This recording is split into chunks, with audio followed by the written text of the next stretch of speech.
Shalom, kembali berjumpa dalam pelajaran dunia roh ya. Pada saat ini saya membahas tentang mimpi indah atau mimpi basah ya, karena kemarin ada yang bertanya dari subscriber, Ibu, bagaimana tentang mimpi najis? Oke, besok saya terangkan tentang mimpi najis atau mimpi basah atau mimpi indah ya. Jadi ada kalanya seseorang itu baik laki-laki atau perempuan ya, usia produktif, itu kadang waktu tidur itu sering mimpi seakan-akan berhubungan intim ya dengan seseorang, baik itu yang laki-laki atau perempuan. Jadi dalam mimpi itu dia berhubungan intim. Nah, sebenarnya itu di alam roh itu dia itu berhubungan intim dengan setan iblis ya. Jadi setan iblis itu kadang dan sering itu masuk ke dalam mimpi-mimpi, terutama anak-anak Tuhan, untuk mengajak hubungan intim, hubungan suami istri.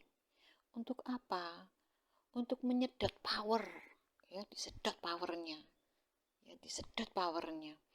Karena iblis, setan itu sudah terputus hubungannya dengan surga. Jadi iblis itu tidak mempunyai power. Yang mempunyai power itu Tuhan Yesus Kristus. Dan sementara iblis itu sudah terputus hubungannya dengan Tuhan Yesus Kristus, sudah terputus dengan surga. Jadi dalam beraktivitas, iblis itu mengambil power dari anak-anak Tuhan. Salah satunya, ini adalah salah satunya, itu iblis itu mengajak hubungan intim. Masuk dalam mimpi seseorang untuk mengajak hubungan intim. Itu dalam mengajak hubungan intim itu dia menyedot powernya. Untuk apa iblis itu menyedot powernya? Manusia-manusia, anak-anak Tuhan yang tidur, untuk disedot powernya.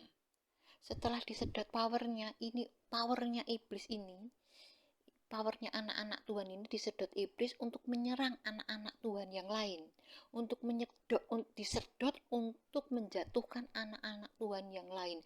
Karena untuk beraktivitas, iblis itu memerlukan power, dan power iblis itu dari anak-anak Tuhan, dari manusia-manusia yang diambil powernya. Salah satunya ada manusia-manusia yang tidur, anak-anak Tuhan yang tidur itu diajak hubungan intim untuk disedot powernya ya, disedot powernya. Jadi siapapun yang jikalau tidur itu tidak berdoa, tidak memakai perlengkapan senjata Allah, ya sasaran empuk dari iblis. Jadi iblis masuk dalam mimpi untuk mengajak hubungan intim, itu menyedot powermu ya. Setelah disedot powermu, nanti orang tersebut akan sering lemes-lemes ya, dan itu akan menimbulkan sebel sial dalam hidupnya, menimbulkan kesialan-kesialan. Kalau sudah lemes-lemes, lama-lama sakit. Kalau sudah sakit ya, otomatis lama-lama meninggal. Dan meninggal masuk mana? Ya masuk neraka. Wong sering hubungan intim sama iblis. Ya waktu dalam mimpi ya tidak berwajah iblis. Ya kalau ngajak hubungan intim terus kamu lihat itu iblis, ya orang tersebut yang diajak hubungan intim ya takut. Ya waktu iblis ngajak hubungan intim ya dia seperti manusia, bahkan seperti artis, berwajah ganteng, berwajah cantik ya. Itu ada iblis itu, iblis yang suka ngajak hubungan intim. Jadi iblis itu menyamar sebagai iblis manusia untuk manusia wanita untuk mengajak hubungan intim laki-laki, dan ada iblis yang menyamar sebagai laki-laki untuk mengajak hubungan intim perempuan. Itu ada namanya, tapi saya tidak hafalkan namanya, saya lupa, saya tidak sebutkan. Ya, itu jadi hati-hati pada waktu tidur pakai perlengkapan senjata Allah, minta dibungkus tutup darah Yesus waktu tidur, ya, supaya iblis itu tidak mengajak hubungan intim kamu. Karena dengan kamu diajak hubungan intim dengan iblis, dengan istilahnya mimpi najis, mimpi cabul, mimpi basah, mimpi indah, itu kamu disedot powernya. Dan setelah dicedot powernya, nanti kamu akan sering lemas-lemas badanmu. Dan itu menimbulkan sebel sial dalam hidupmu. Itu akan lama-lama akan jatuh sakit. Kalau sudah sering sakit-sakitan ya meninggal. Ya, itu dari tipu muslihat iblis. Jadi iblis itu kerjanya itu berbagai cara. Trik-triknya itu banyak sekali ya. Saya akan ungkapkan satu-satu. Sabar, saya ungkapkan satu-satu supaya jangan sampai ada yang masuk neraka lagi. Sudah, stop yang masuk neraka. Ayo bangkit. Ya, jauhi itu neraka. Masuk surga, karena surga itu tempatnya luas. Ya, banyak tempat di sana ya. Jadi harus hidup kudus. Stop dosa ya. Syaratnya masuk surga, stop dosa, hidup kudus. Diperhatikan kalau malam pakai perlengkapan senjata Allah. Berdoa minta dilindungi Tuhan supaya iblis tidak mengajak hubungan intim, menyedot powermu ya, karena iblis itu tidak punya power. Yang punya power itu Yesus, Tuhan Yesus Kristus, Allah Bapa, Sang Putra dan Roh Kudus. Iblis itu bisanya mencuri powernya. Salah satunya mengajak hubungan intim ini ya, sehingga itu akan menimbulkan efek-efek yang jelek, ujungnya kematian dan ujungnya dibawa iblis masuk neraka. Jadi hati-hati pada waktu tidur, pakai perlengkapan senjata Allah, minta bungkus tutup darah Yesus ya, supaya juga harta rohani yang ada di dalam hidupmu itu tidak dicuri iblis, seperti yang saya terangkan kemarin itu ya. Itu tipu muslihat iblis itu banyak sekali.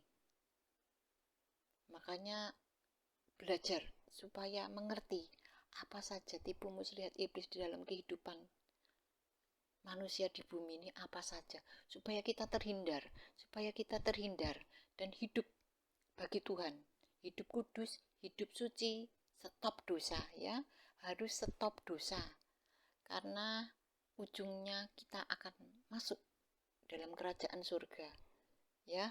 Kita harus menyiapkan diri kita secara tubuh, jiwa, roh. Tubuh nanti ditinggal, tapi sebelumnya tubuh itu harus bersih, beres ya, dibersihkan, tubuh bersih ya, hidup kudus, hidup suci, karena kita harus mempersiapkan. Umpama kita itu akan pergi ke gereja pun pakaiannya bagus, pakai sepatu, pakai yang layak, pergi ke mall juga pakai baju yang layak, apalagi kalau mau pergi ke surga, karena surga itu tempat yang kudus, holy ya, bukan tempatnya mbahmu yang bisa kamu seenaknya masuk keluar seenaknya tanpa harus jaga kekudusan. Jadi kalau mau masuk ke surga harus dipersiapkan, karena di dalam surga itu kita ketemu Yesus, kita ketemu Bapa, kita ketemu Roh Kudus, kita ketemu malaikat-malaikat, kita ketemu Bapak Abraham, kita ketemu Rasul Paulus, kita ketemu Musa, kita ketemu Deborah, ya, kita ketemu Ruth, kita ketemu rasul-rasul, ya, zaman dulu ketemu dengan nabi-nabi, zaman dulu, ya kita perlu siap-siap, kita harus levelnya dinaikkan, ya, supaya kita bisa duduk bareng Rasul Paulus. Luar biasa kan, duduk dekat Bapak Abraham, Nabi Ayub. Nah, itu makanya kita perlu persiapkan, karena kita akan bertemu orang-orang yang luar biasa, ya. Makanya belajar terus, hidup kudus sesuai dengan firman Tuhan, kejar Tuhan dalam hidupmu, kejar Tuhan. Seberapa kamu menginginkan Yesus dalam hidupmu, yaitu yang akan kamu terima. Ya, apa yang kamu ukurkan, itu akan diukurkan Tuhan kepadamu.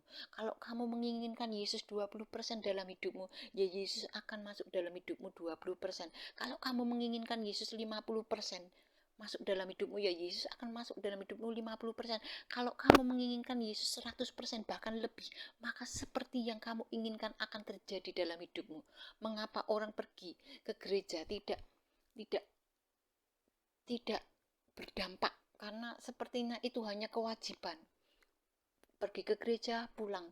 Karena apa? Tidak menginginkan Yesus. Coba kamu pergi ibadah, ya. Pergi ibadah dan kamu menginginkan Yesus. Tuhan, aku menginginkan Engkau. Aku menginginkan Engkau. Maka kamu akan beribadah itu, kamu ketemu Yesus, kamu dilawat Tuhan. Ya, itu. Dalam kehidupan sehari-hari. Kamu menginginkan Yesus, maka di rumah, dimanapun kamu berada, Yesus itu akan hadir. Itu. Ya, makanya itu menginginkan Yesus lebih dalam hidupmu. Maka Yesus akan hadir. Kejarlah Tuhan, ya, carilah Tuhan, maka Tuhan akan berkenan menemui kamu. Itu sesuatu itu harus perlu dikejar, apalagi yang ilahi, supaya hidupmu berbeda. Ya, itu. Semangat ya semuanya. Belajar terus. Baik nanti yang akan masuk kelas, ya awal Juli nanti ada kelas baru untuk yang belajar dan untuk dibukakan 5 panca indera roh. Syaratnya wajib setiap hari 10 pasal, ya. Baca Alkitab setiap hari untuk membuka 5 panca indera rohmu. Demikian, harap diperhatikan. Hidup kudus, hidup berkenan sesuai dengan firman Tuhan. Shalom. Tuhan Yesus memberkati. Amin.